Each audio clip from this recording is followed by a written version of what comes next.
Ukrainian forces have retaken the entire Kyiv region. But Russia's retreat comes at a high price. Northwest of the capital, the city of Bucha bears witness to the brutality of war. At least 20 people in civilian clothes left dead in the street. Each scene a grim snapshot of the chaos and violence of their final moments. Ukraine's general staff is warning Bucha residents Russian forces mined the city before they left. Combat engineers work to clear suspected mined areas. Bodies remain where they fell until it's safe to retrieve them. Bucha's mayor says entire families were killed and nearly 300 people have been buried in a mass grave.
This is what the future of German anti-aircraft defense could look like.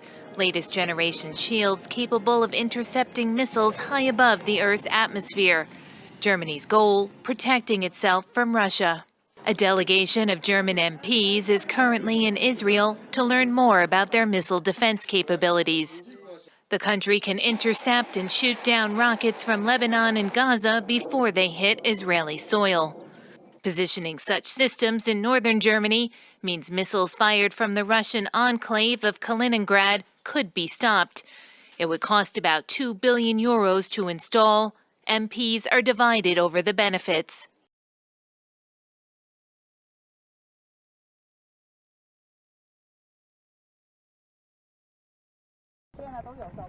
The U.S. National Transportation Safety Board said it was assisting Chinese investigators with the download of the cockpit voice recorder from China Eastern Airlines Flight 5735 in Washington. China's decision to send a key piece of evidence to Washington shows the urgency of the investigation at a time when the two nations have been at odds over other issues.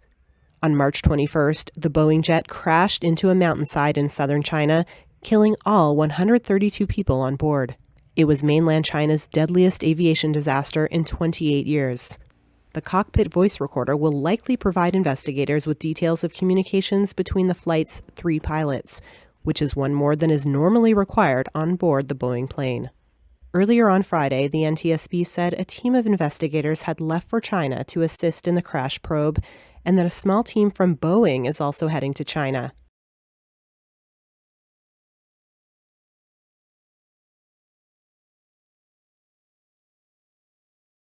Imran Khan, at this point of time, using some legal chicanery, has managed to hold on to power. The deputy speaker who was presiding over the session in the National Assembly has rubbished the no-confidence vote that was brought against the Imran Khan government, stating that the conspiracy to dislodge the Imran Khan government was started outside of Pakistan, and therefore this session that was presently underway in Pakistan has no legal sanctity. The deputy speaker trashed this present session as unconstitutional. This is the big story that we are tracking on WION.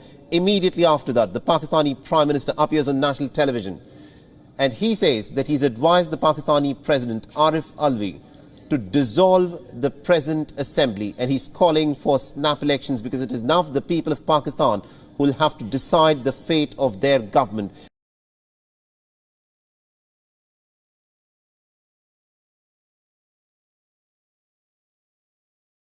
In other news this morning, Jeffrey Epstein associate Ghislaine Maxwell will not be granted a new trial. A federal judge in New York City Friday refused to throw out Maxwell's sex trafficking conviction. That, despite a juror's failure to disclose in advance that he had been a victim of childhood sexual abuse. The judge said the juror's mistake was, quote, unfortunate but not deliberate. Maxwell was convicted in December of helping the late Epstein sexually abuse underage girls. She says she is innocent of the charges.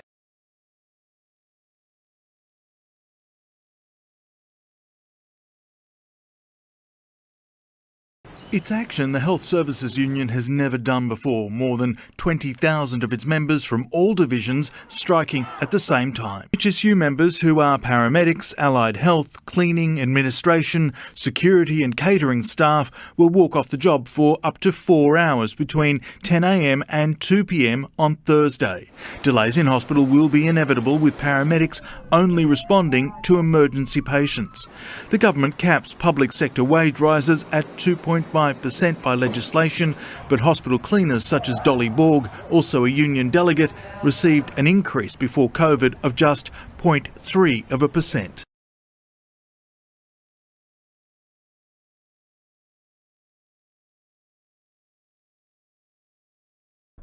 Lebanon has around 17.5 million square metres of land covered in landmines.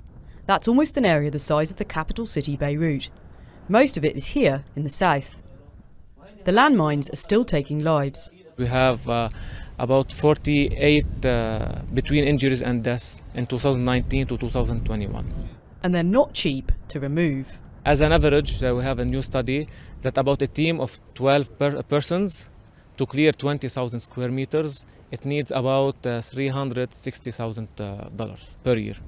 Around 4 million cluster bombs were dropped on southern Lebanon by Israel in 2006. Around 40% of them did not explode and are still active. But there are also landmines still active here next to the border from the occupation beginning in 1978.